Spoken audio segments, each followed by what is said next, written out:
আমরা জিয়ার সৈনিক হতে কলিজা লাগে, আর আওয়ামী লীগ করতে পুলিশ এবং র্যাব লাগে।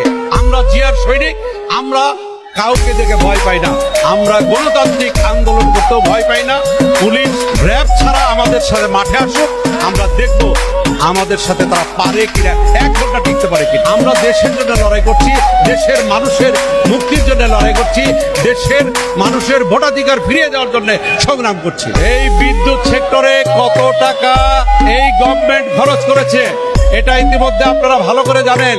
এই বিদ্যুতের টাকা চুরি করে বিদেশে বাড়ি করেছে আওয়ামী লীগ।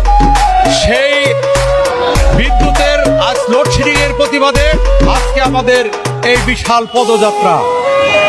আমরা সারা বাংলাদেশের মানুষকে জানাতে চাই এবং সারা বাংলাদেশের মানুষের ভোটের অধিকার ফিরিয়ে দেওয়ার জন্য দেশনায়ক